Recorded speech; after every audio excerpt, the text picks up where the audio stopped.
you're in midlife, you've likely had to deal with the sandwich situation, that of looking after your kids and at the same time having some responsibility for your parents. I personally don't have kids, but my mom right now is ailing. And we know at some level when this happens that it's inevitable, like we're going to get there. But when the decline happens sort of in an expedited way, as it has with my mom over the past few weeks, it's a bit of a jarring and shocking reality to face. I got a message today that her health has rapidly deteriorated, her physical strength, her ability to be self-sufficient in terms of getting around, using the bathroom, that sort of thing. There was an urgency to this message that kind of surprised me, this request that if I could make myself available right now, that would be greatly appreciated. And let's be clear, I don't live anywhere near my mother and my brother and his wife whose home she lives in. So it would be a little bit of an uprooting of a business venture that I'm in the middle of and a number of other things, commitments that I have over the next few days. Now, I know that may sound like, well, this is your mother, dude, come on. And I do feel oddly conflicted because I spoke with my mom 2 days ago and she didn't divulge that there was any significant change in her situation. I could tell by her voice that she seemed a little bit weaker, maybe tired for sure. But it was the typical one-sided conversation that we've been having for decades. Where she shares news about other people's lives and it goes on and on ad nauseum. Some of you might call this gossip, but that's become the mode of communication over the years, despite my efforts to try to change that. When I have, we've just gotten into awkward conversation situations and then things just resume as they were. These old patterns of communication or lack thereof continue. As you may conclude from that, I'm not particularly close to her and my immediate family. Yes, there are the social visits on holidays and the like, but I chose actually years ago to leave and to set up myself and to be very independent of my family. And that was for many reasons, which I won't go into here, but we all have choices to make in our lives. So those intermittent visits and such and the somewhat regular phone calls are what it is. That's what that relationship looks like. It's not a situation that conjures up the warm fuzzies of a strong, nuclear family by any stretch.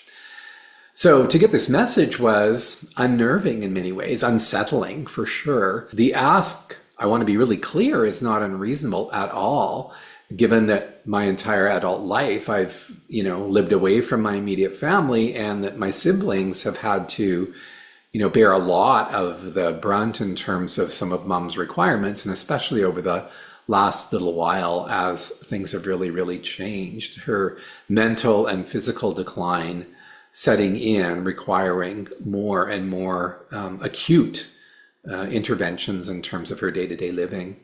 And I'm grateful for that. I'm grateful to the support that they've given our mom. And on some level, yes, I do feel guilt that I've not played a more substantive role. I mean, how could I not? My mom is more fortunate than some. She does have my brother and his wife looking after her from day to day. They actually moved into a bigger single-story home to be able to accommodate her when they recognized how much her needs had shifted over the last few years. And she did resist this. After decades of living independently, she couldn't objectively see how her living situation was actually becoming dangerous if she was to continue to be on her own. So these last few years have been trying for all concerned. My brother, who's an incredibly patient guy, compassionate, he works in the career of mental health, so he understands this stuff. Very patient, but his patience have been stretched to the limits because of the nature of, I would say, our relationship with our mom, not just mine. Unfortunately, his wife is even more kind and more understanding, and she comes at this from being trained as a nurse as well, which is super helpful. So she is like the peacekeeper in the household and manages things and is able to give that extra bit of care and attention that my mother requires. And this is so great. And yet at the same time, my mom rarely acknowledges it, which can be hurtful at times. So it's really a matter of just a few weeks that all of this decline has happened with my mom, like shockingly fast. So unable to get herself up off the toilet is a good example of what's happening. And where she's sitting, sometimes she can't get up from a seated position. And so they need to help her with that. Yeah, just a few short weeks ago, she was refusing to even use the walker in the house, making her way around in a little scuttle walk. So I sit here waiting now for whatever the next message is going to be about what the next steps will look like.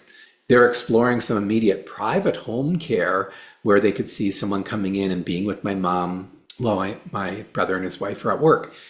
They're also looking at expediting some of the home care that the government provides for seniors, but this requires an assessment and will take time to get those things in place.